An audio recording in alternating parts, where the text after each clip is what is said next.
Welcome to NASA's Jet Propulsion Laboratory in Southern California. NASA's Perseverance rover started the science phase of its mission back in June.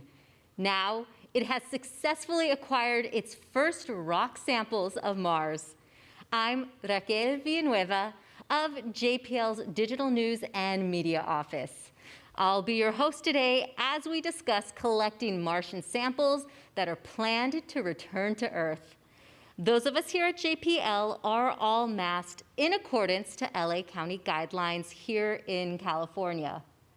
Our speakers today include, from NASA headquarters, Lori Glaze, Director of NASA's Planetary Science Division, and here at JPL, Jessica Samuels, Perseverance Surface Mission Manager, Matt Robinson, Perseverance Strategic Sampling Operations Team Chief, Katie Stack-Morgan, Perseverance Deputy Project Scientist, Yulia Goreva, Perseverance Return Sample Investigation Scientist, and joining us virtually is Meenakshi Wadhwa, Mars Sample Return Principal Scientist. We'll be taking questions during the briefing, so if you're a member of the media on the phone lines, press *1 to be put in the queue. If you're on social media, use the hashtag AskNASA. And I'll now turn it over to Lori Glaze. Thank you, Raquel. I am excited to be here today to talk about just how important it is for us to collect and analyze these first Martian rock samples for return back to Earth. You know, at NASA, we get to see a lot of things that rewrite the history books. And what occurred September 6th at Jezero Crater is right up there with any of them. I'm happy to say that not one, but that the first 2 samples of another planet are prepped and stowed as the first official candidate samples to be returned to Earth by a future mission. NASA's team leading that next mission, called Mars Sample Return, is thrilled about this achievement and what can be officially declared as the start of the Mars Sample Return Relay. The Mars Sample Return mission is a strategic and bold partnership with the European Space Agency and will be the first sample return mission from another planet. A bit later, I'm excited to hear Dr. Meenakshi Wadhwa detail the significance of bringing those samples back to Earth. One of the reasons we explore Mars is because it holds a rock record that's been untouched for about 3.5 to 4 billion years. And here on Earth, we have plate tectonics. Our planet's crust is broken into large, blocky plates that churn, shift, compress, and expand over and over. And what we see today on Earth's surface is not at all the same as what Earth was like when it first formed. But Mars doesn't have plate tectonics, and so its early history is well preserved in the layers of the rocks on the planet's surface. And Perseverance is playing an incredibly important role in our understanding of Mars and demonstrating key technologies as we take our next steps in exploring the solar system. If I could have my first graphic, please. Just want to emphasize that everything we do builds on what we've learned before. We stand on the shoulders of the giants to be where we are today. From the left here, beginning with Sojourner, our very first foray into roving on Mars in 1996, through the Spirit and Opportunity rovers, through Curiosity, and now Perseverance, and then on to the Mars Ascent vehicle that will begin the journey to bring these samples back to Earth, all feeding forward to the eventual human exploration of Mars. As we head into this amazing future, we know that even though some of its rocks are not, Mars is hard, and there will be trials along the way for both this team and for future missions. But the scientific return is worth every challenge, and we've made unprecedented progress. And now I want to hand things over to Jessica Samuels, who will walk us through what Perseverance has been up to. Thank you, Lori.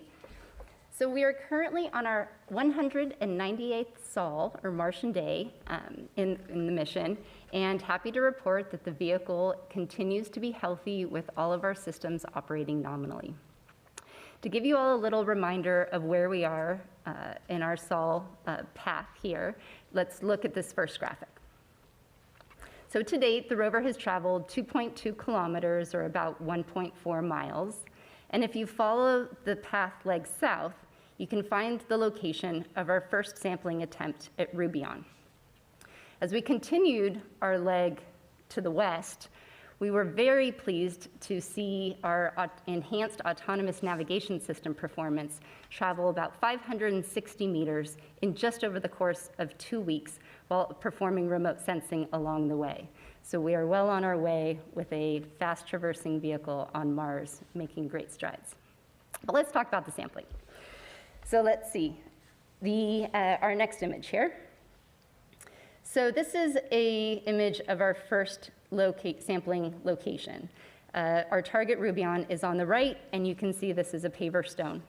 And while we failed to acquire a solid core at this location, we believed it to be a result of the actual properties of the target. But we also needed to make sure that we didn't have a problem with the sampling system itself. So the engineering team, working with the project science team, sought out to reach a new target, and we nicknamed this target. We found a target which we believed to be less weathered and more robust, and nicknamed the target Rochette. So in this next image, you can see this target Rochette, and you can see the robotic arm placed on that target. Now, prior to sampling, we go through a series of pre-sampling steps. And here, you can see that the Watson image is actually observing different locations on the target to assess where we may want to core. On the right side of the image, you can actually see the coring tool, and it currently has an abrading bit installed. Now, we use this abrading bit to create a 5-centimeter patch and remove a few millimeters off the top of the surface so that we can see the internal structure of the rock and evaluate its composition with the science instruments that we have on board.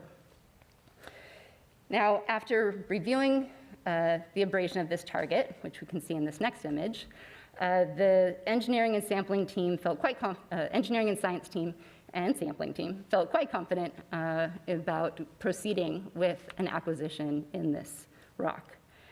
And as Lori mentioned, not only did we core and acquire and store one sample, but we acquired 2 rock core samples.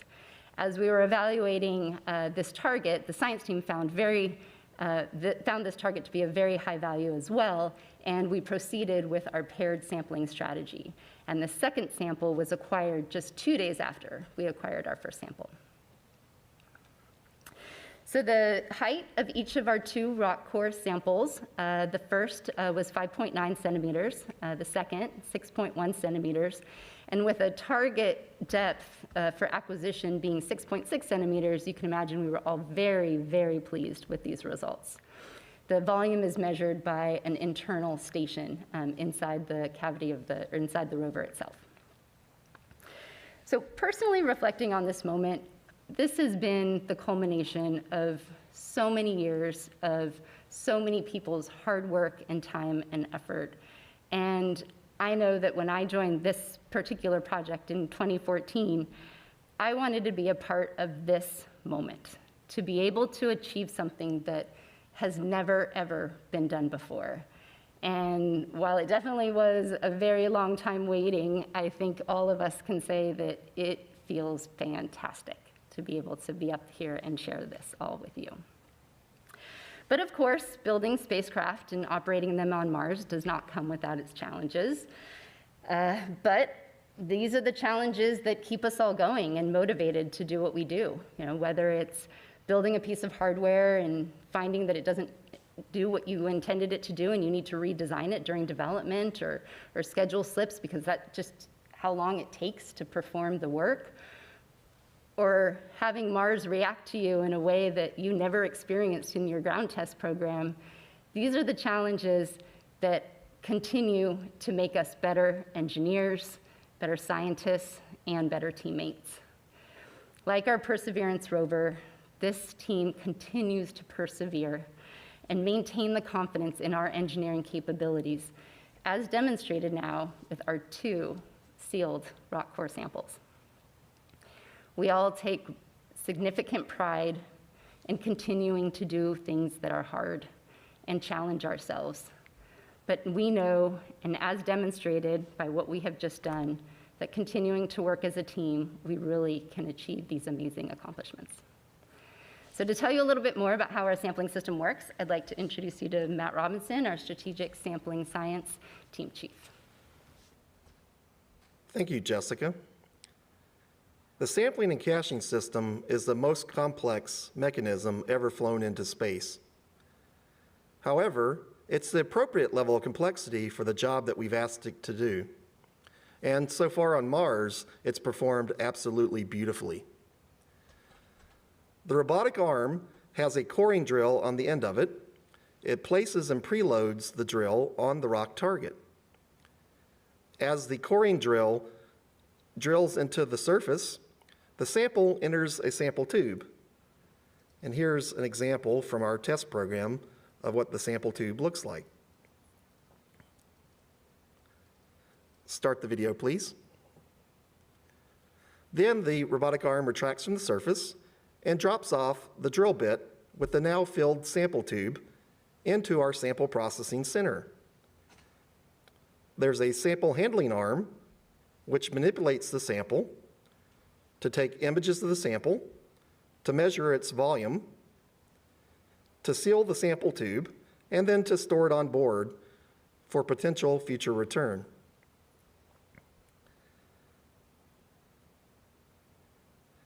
In our first attempt to acquire a core at target Rubion, we commanded the sampling system to acquire and process a sample on the same Sol or Martian day.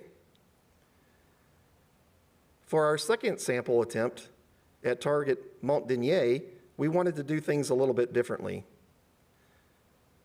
And what we did was we acquired the sample first, or attempted to acquire the sample first. We then paused before processing the sample so that we could confirm that there was a sample in the drill and in the tube. So next image, please. So if we look at the images on the left and the right, these images were acquired after we picked up the sample, but before processing. On the left, you can see a beautiful image of the core within the bit and tube. But on the right, it's not so clear that we actually have a core in the bit or the tube. So what happened between the left and the right? And the answer has to do with our process for acquiring a core. When the drill breaks off the core to capture it, sometimes we get a little piece of rock stuck between the sample tube and the drill bit teeth. In order to mitigate that, we point the drill bit at a bit of an angle, and we perform a couple brief percussion activities to try to either shake that little piece of rock out of the bit or to force it down into the tube with the rest of the core. The image on the right is after that procedure was executed. So when these images came down, and we took a look at the one on the right, we knew one of two things had to have happened. Either our core sample was ejected out of the bit during that percussion activity, which we thought was highly unlikely, or our core sample slid down into the tube and we just couldn't see it due to the lighting conditions. So in order to not process an empty sample tube, what we decided to do was take an extra day, acquire additional images under better lighting conditions, just to verify that we had a sample. So just imagine we had a couple days of being anxious. We then met in our command center. We were huddled around our computer, waiting for the images to come down. And then the next image, please. And then this is what we got. We were rewarded for our patience. So you see an image looking down the drill bit into the tube, and you see a beautiful core there. And at that point, our team was just absolutely ecstatic. I don't have words to say how we felt. Many of us have worked 8 years or more to design, build, and test this system, and this was just the fruition of our efforts. and we were just thrilled that it worked. But our job wasn't quite done. We had to process the sample. So we gave the go-ahead to proceed with processing the sample. Next image, please. So what we see here are a series of images at our vision station within our processing center. And you can see, as we move the tube up into the camera, our sample comes into focus. This is the absolute best view that we have of the bottom of the core. And we're rewarded once again with an absolutely beautiful image. After that was finished, we then had to seal the sample. Next image, please. So this is a before and after of the sealing process where we could see that it was activated. These images were taken again at our vision station. And then finally, we stored the sample on board. Now, the resulting core that we got was roughly 6 centimeters, which is about 2 inches, and it would look probably something like this one.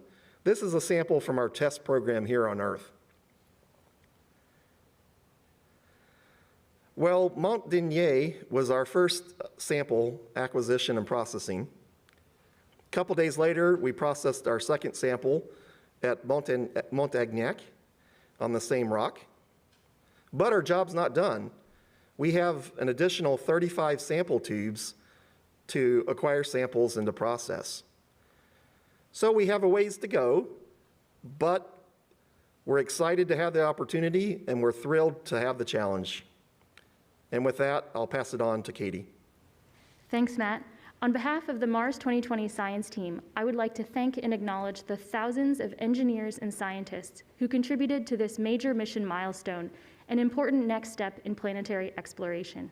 Since the Apollo astronauts brought back samples from the moon to Earth, scientists have eagerly awaited Mars sample return, knowing that samples from Mars could provide answers to some of the most fundamental and tantalizing questions about the origin of life beyond Earth and the evolution of planets over time. Perseverance's accomplishments this week, including the successful acquisition of its first rock sample, Mont Denier, and its pair, Montagnac, show that we are well on our way to accomplishing Mars sample return. In addition to collecting samples, Perseverance has an important role to play in Mars sample return, providing the geologic context for the samples it collects. Perseverance uses its science payload to build that context, building up the field notes and observations that will enable future scientists to better understand and interpret these samples. Today, I'll share with you what we know about the geologic context of the first samples that Perseverance has collected and why we were confident that this week's sample activities would be successful. So we'll begin with an orbiter's eye view of Jezero Crater in the first image.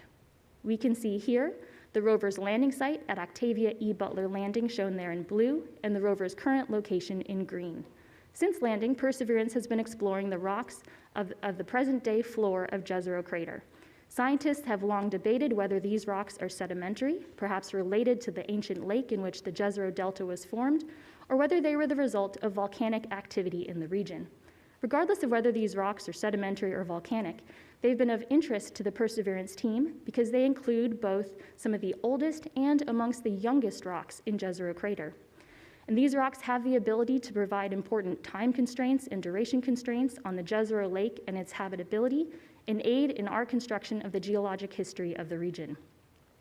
Zooming into the rover's traverse thus far, as seen in the next image, we can see, as Jessica mentioned, that after the rover landed, we began traversing south, carrying out a dedicated campaign to study the rocks of the crater floor. We attempted our first sample of these crater floor rocks at a location called Rubion. Rubion happened to be one of the lowest elevation places traversed by the rover, which could have offered us our first clue that these rocks were weak and perhaps particularly susceptible to erosion. When our first sample attempt didn't go quite as expected, we decided that our second attempt should be in a setting that was very different, with rocks that had very different material properties. We then turned our attention to the resistant rocks up on the capping the cliffs and ridges nearby and past Rubion. We ended up traversing our 2B Ridge, a feature shown here in this image, and ascended the top of our 2B Ridge, where these massive capping rocks occurred, at a location called Citadel. When we arrived at Citadel, which we can see in the next image, this is the view that we had. We saw a series of blocks organized into a layer dipping about 5 degrees to the south. Although these rocks have been slightly displaced, they probably haven't moved too far from their original location. We were searching for a strong, hard rock that was big enough for both an abrasion as well as up to 2 drill targets. We found what we were looking for in a rock that we called Rochette, which you can see annotated in the next image. A side-by-side comparison of Rubion, the place of our first sampling attempt, and Rochette, where we successfully cored this week, can be seen in the next image. What we have here is Rubion on the left side, and we can see that this outcrop is low-lying and flat with rounded edges and a rubbly, crumbly surface texture. On the right, we have Rochette. It's standing up from the ground and has hard, angular edges, characteristic of hard rocks as we know them on Earth. And so we were thinking that also, if you look at Rubion, we can see that it is breaking down into pebble-sized grains. In contrast, Rochette is relatively smooth with flutes and grooves on its surface, suggesting that it has survived billions of years of wind erosion. Based on the observations that we have so far, we tentatively interpret Rubion and Rochette as ancient volcanic lava flows. We base this interpretation off of the lack of sedimentary textures, obvious sedimentary textures in the rocks that Perseverance has explored thus far, and in fine-scale textures that Yulia will talk about in a moment. Volcanic rocks are an exciting addition to Perseverance's sample collection because volcanic rocks have the potential to tell us about the interior and interior workings of planets and are particularly good for providing the ages of rocks. An interesting thing about these rocks as well is that they show signs for sustained interaction with groundwater. If these rocks experienced water for long periods of time, there may be habitable niches within these rocks that could have supported ancient microbial life. Because these rocks were of such high scientific potential, we decided to acquire 2 samples here at Rochette. The Mars 2020 science team has a plan to acquire and to place down 1 or more sample caches. And so to ensure that each of these sample caches are as complete as they can be, we have a strategy to acquire two samples at each of our highest priority sampling locations.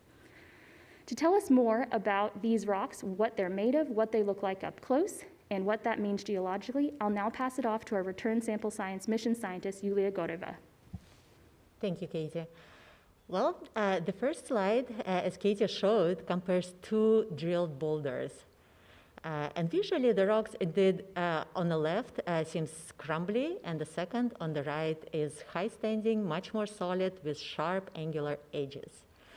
As both Jessica and Katie mentioned, we use Rover's drill to abrade the rock and expose the fresh and dust-free interior of it. Just like geologists in the field, when we want to see the interior of the rock, we take a hammer, we smack it down, open it up, and see this fresh surface. So we use these abrasion patches, and next slide, please. These abraded patches to, as this freshly exposed surface, to look at the texture and chemistry of the rock using our onboard instruments. The next slide is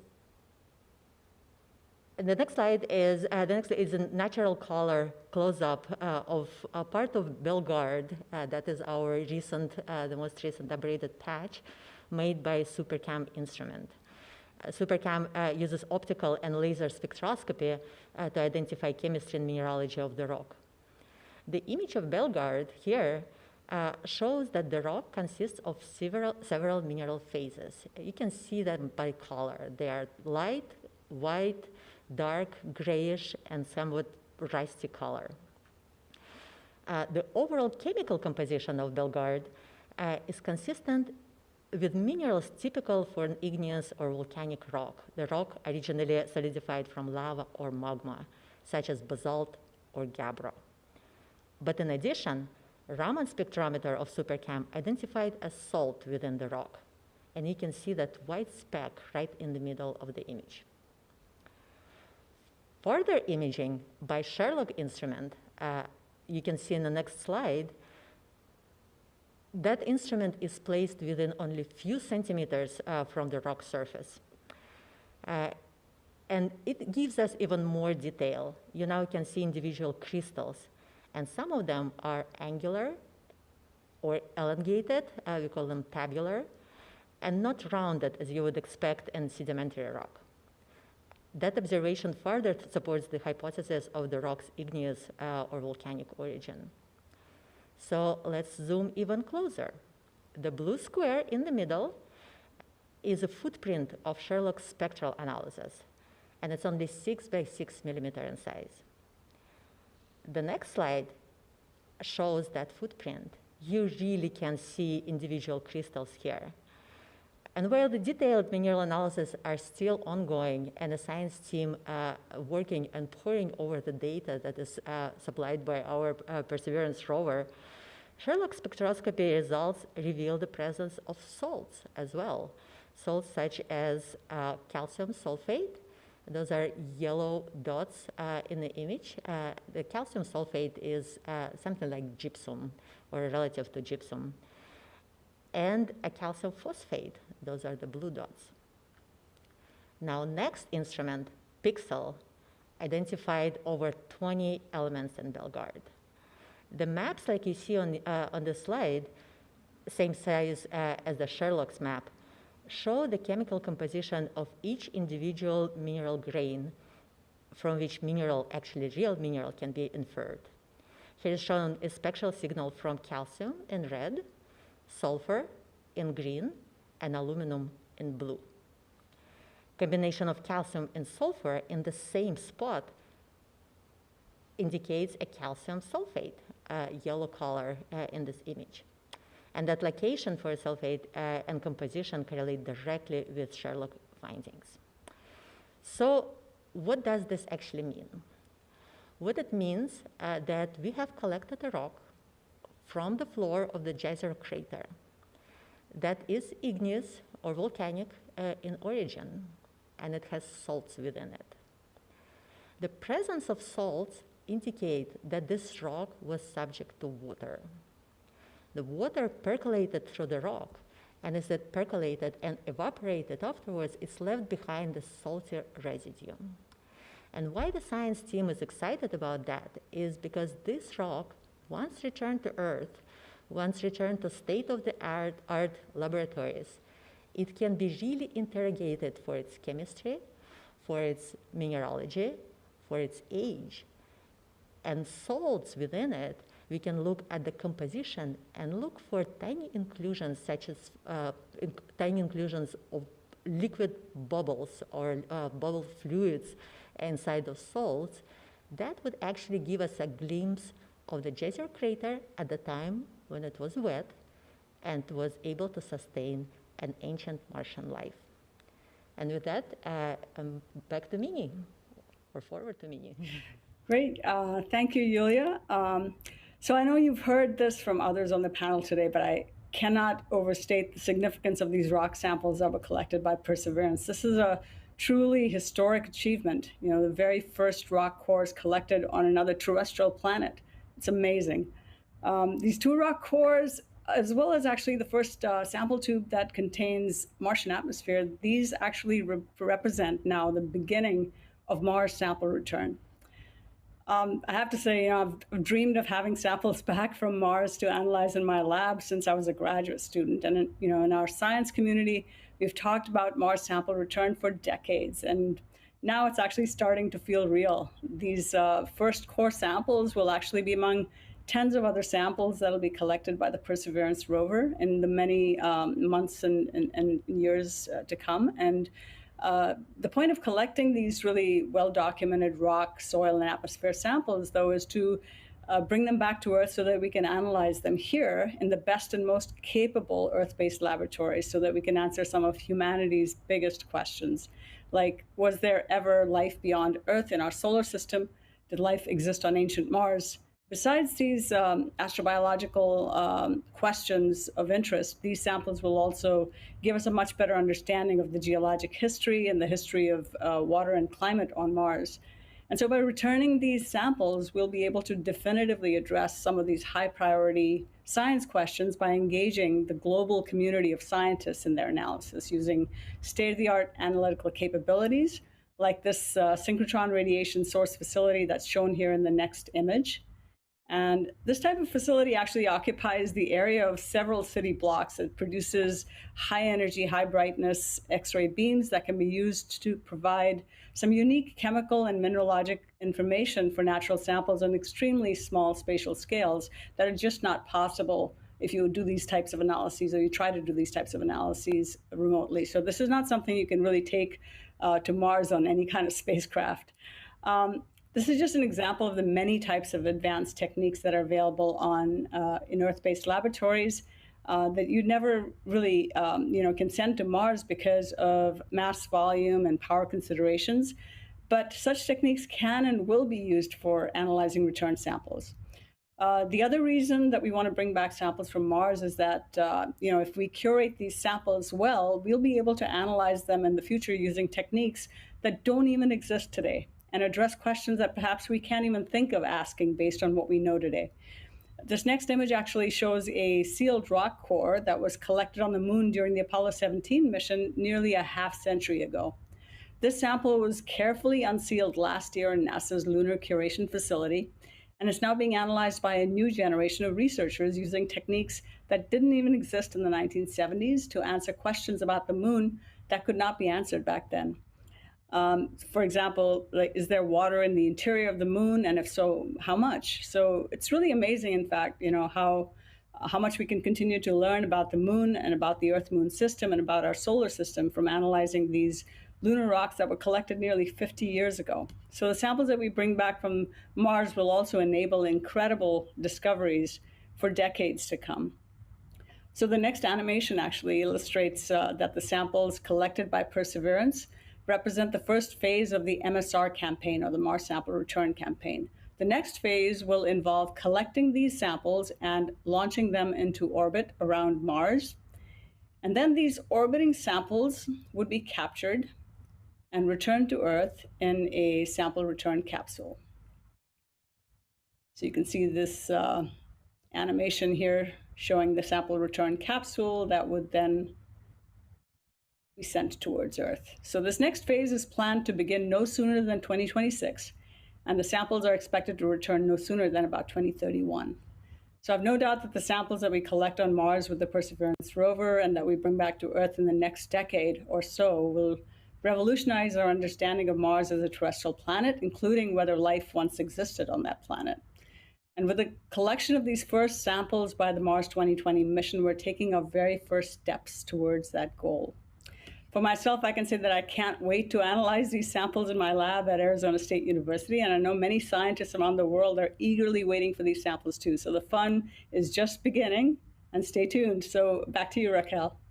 Thanks, Meenakshi. We'll now move into Q&A. Now, remember, if you're a member of the media on the phone line, you can press *1 to get into the queue. And if you're on social media, you can use the hashtag AskNASA for any questions. Now, on the phone lines, we have Paul Brinkman from UPI. Hi, thanks very much. This might be jumping ahead a little bit, but in terms of the next steps for the mission, can you explain how and when you will decide to deposit samples on the surface? And is there any specific number of samples that you intend to collect before that first drop? Or will that be more dependent on the location of the rover? And I'm not sure who is the right person to direct that to, so whoever wants to. Yeah, I can take that one. Yeah, so for the prime mission of Perseverance, we plan to continue exploring Jezero Crater. That prime mission is 1 Mars year, about 2 Earth years, and the qualified lifetime of the rover is about 1.5 Mars years. So we plan to explore Jezero for that period of time. I think around that time, we may be in a position to deposit our first cache of samples in Jezero. And so that's about the time frame that we're looking for. And we have a ways to go, of course, before we do that. And when that time comes, we'll make decisions based on what the sample collection is in the rover at the time, what we'd like to put down in that first cache, and perhaps which samples we'd like to continue carrying with us. Great, thank you, Katie. And next on the line is Mike Wall from space.com. Thank you all for doing this. And yeah, it's a really big moment. So I just want to say, first of all, congratulations. And this is probably for Matt. Doing those two sampling operations back to back and finding both of them were successful. Do you feel like, I mean, I know it's a small sample size, if you'll pardon the pun, but like, do you feel like you really have it down now, or do you need to do some more tweaking to like really understand this process? Could you just give us an update on where the sampling team stands about how the process is sort of going and what further tweaks need to be made? Thanks. And that's a great question. One thing this is actually my third sampling mission, and one thing that I've learned is that Mars always can throw you curveballs. So we will continue to look at potential analog samples for the rocks that we've seen so far, and to test those in our test lab and to tweak our algorithms that perform the sample acquisition. I think science would potentially like to go back to Rubion at some point and maybe acquire a sample. So we would like to figure out how we could potentially acquire that sample. So we will investigate a test program to look at analogs that we can enter to attempt to successfully acquire a sample at Rubion. You just never know what you're going to encounter as we proceed through the mission. Thank you. Thank you. And up next is Issam Ahmed with AFP. Yes, hi. Thank you so much for doing this. My question is, we got the press release a few moments ago, and we had a very nice quote there from Ken Farley saying that the first rocks reveal a potentially habitable, sustained environment, and it's a big deal that water was there for a long time.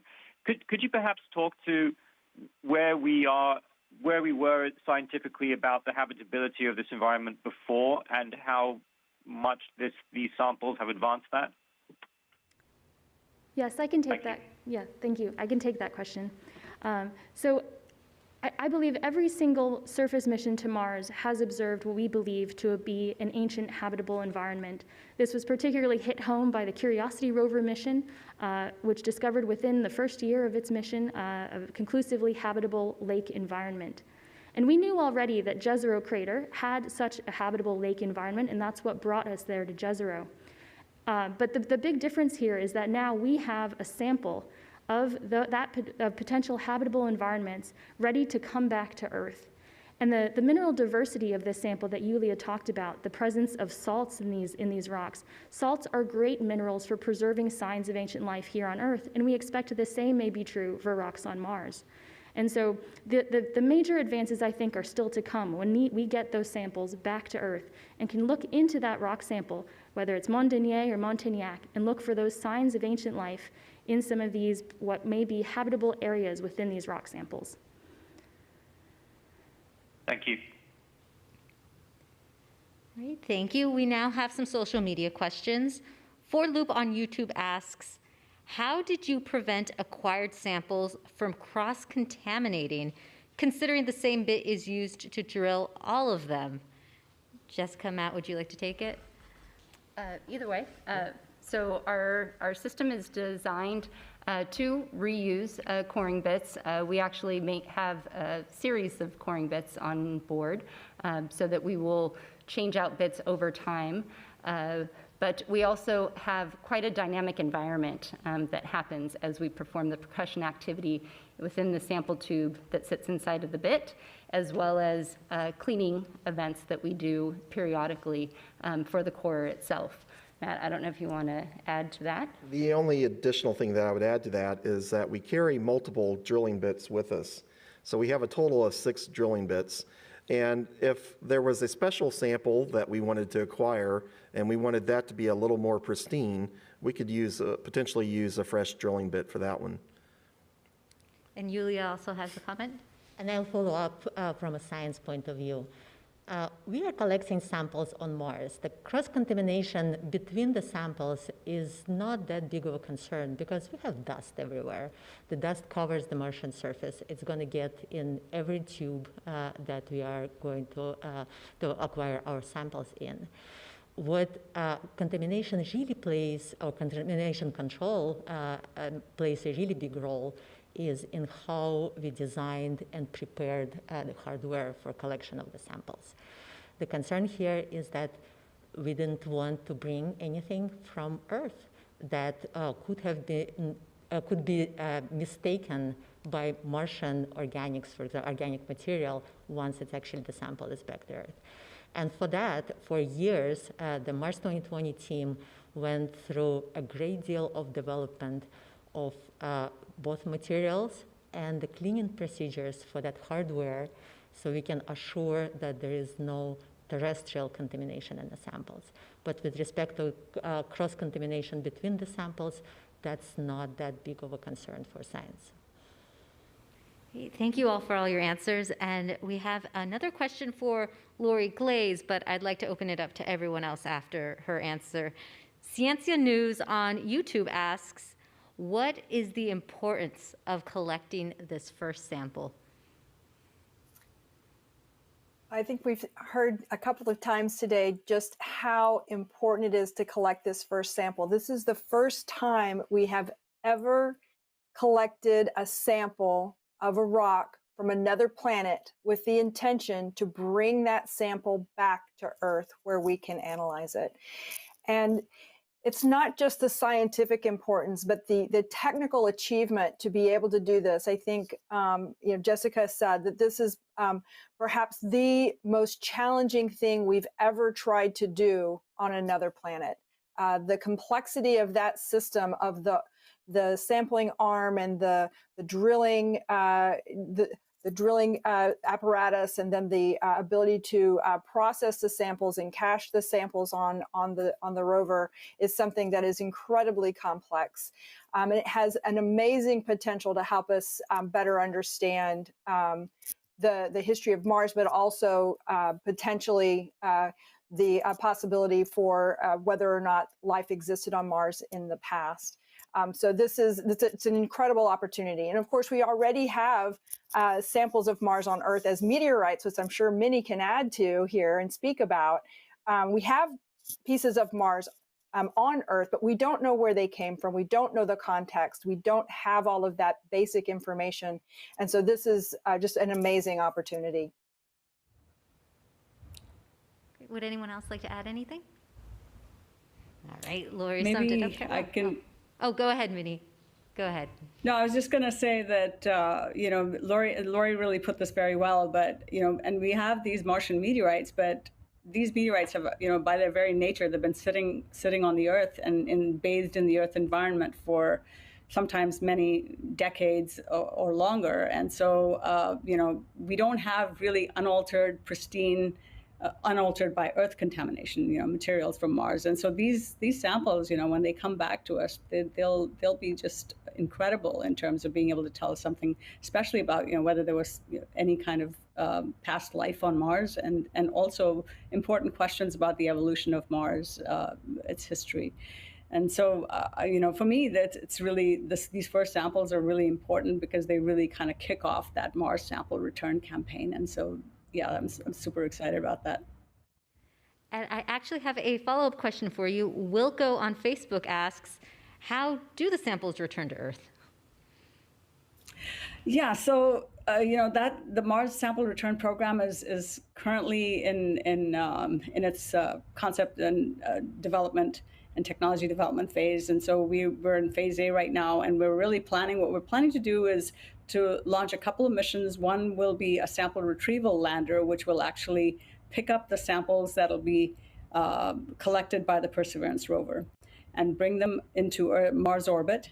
And then there's an orbiter, the Earth Return Orbiter, which will be basically be capturing these orbiting samples and then return those back to Earth in an Earth return capsule, as was shown in the animation that I showed. So there's going to be a couple of these missions that are hopefully going to be launched in no sooner, as I said, in 2026, and hope to get these samples back perhaps as early as 2031.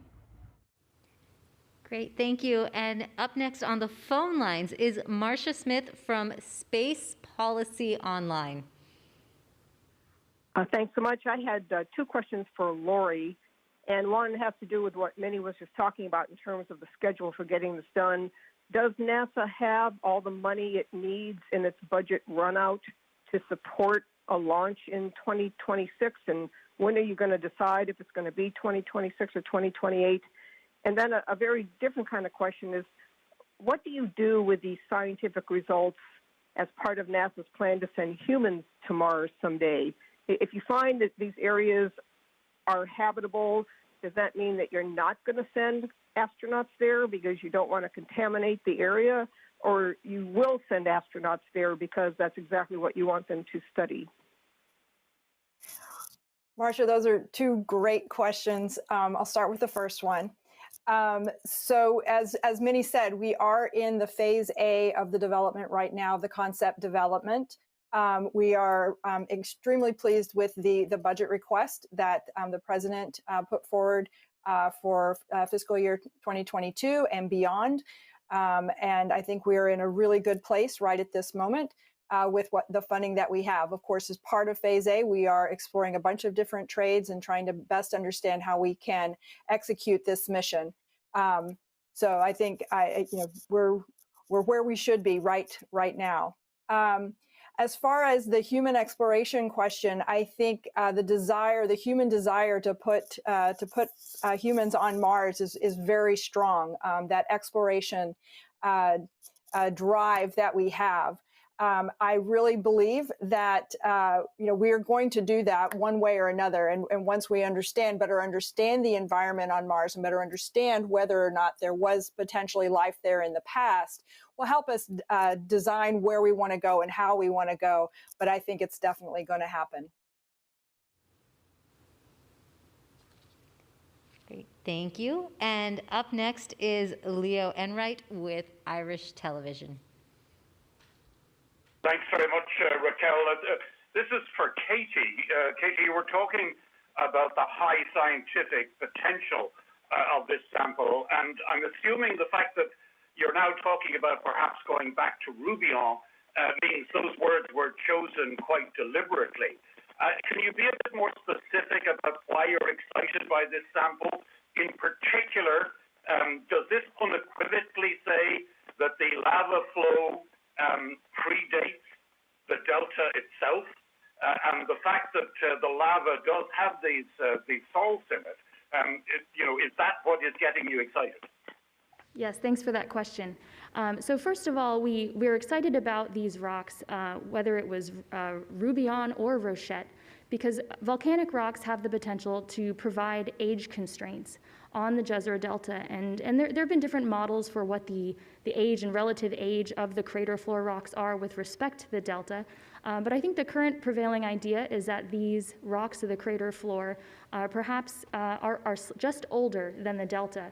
So if we were able to get an age for these crater floor rocks that we've just collected, we would be able to put no older than date on the timing of the Jezero Lake. And that would be an incredibly important thing to understand, especially if we go forward in the mission and as we search for signs of ancient life in those delta rocks.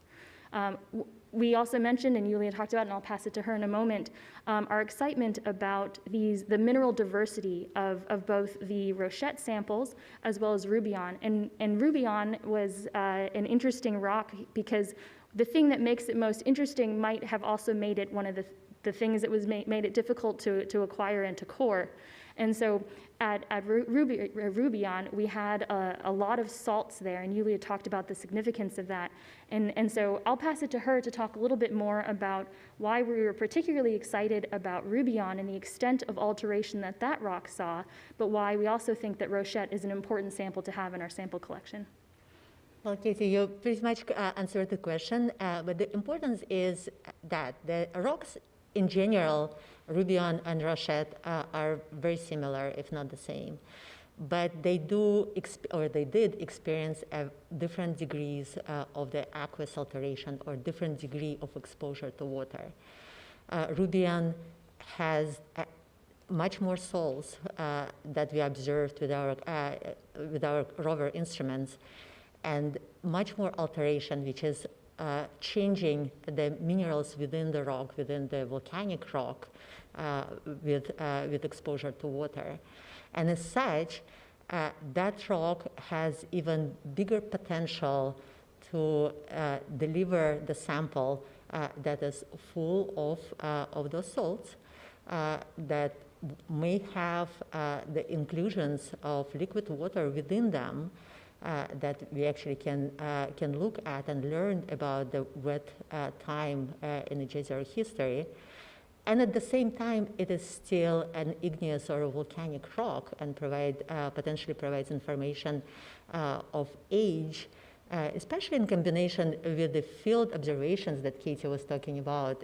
We don't take just the rock and learn about its chemistry. This is a rock in a context. So we look at the relationship between different units, which one is older, which one is younger, how they relate to each other. And these are all field notes and observations that we are taking as we are on the surface of Mars.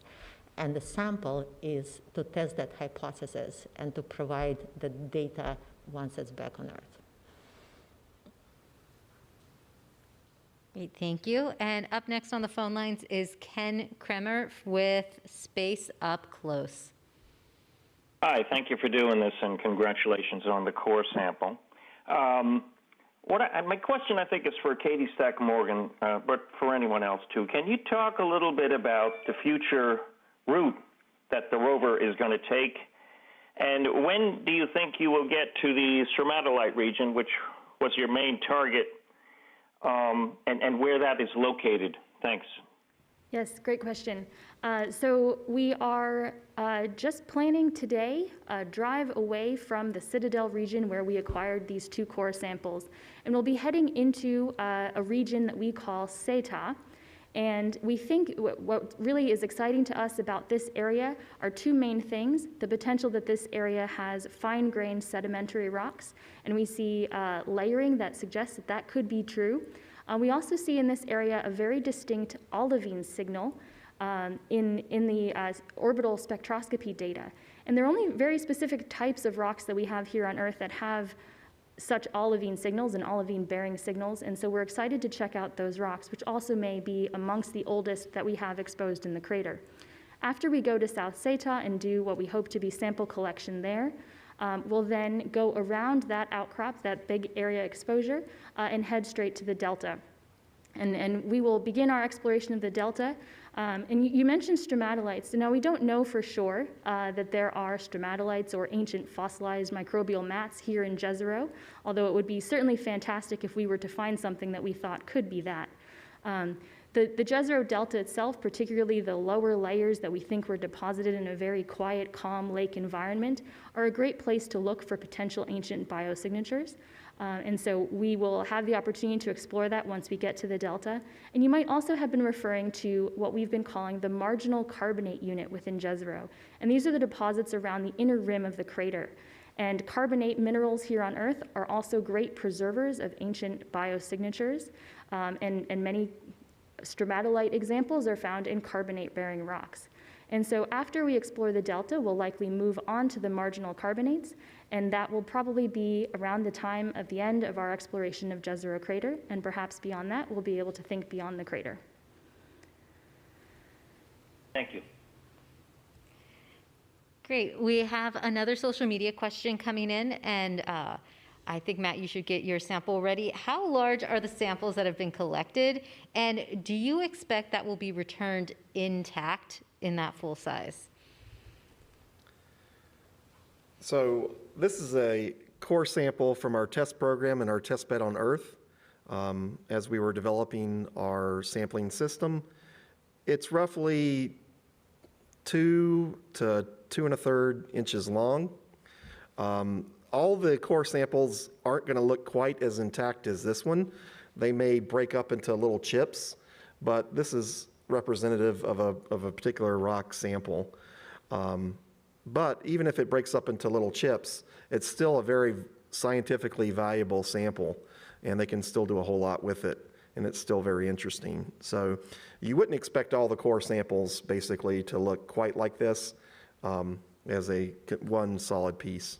But we do expect them to be about the same length of roughly about 2 inches or so. Thank you. And that is all the time we have for questions today. I'd like to thank all our panelists for joining us. And for more information on the mission, visit nasa.gov/perseverance and mars.nasa.gov/perseverance. You can also check out the latest raw images being taken by the rover at go.nasa.gov/perseverance-raw-images. And don't forget to follow us on social media at NASA Persevere. Thanks for joining us today.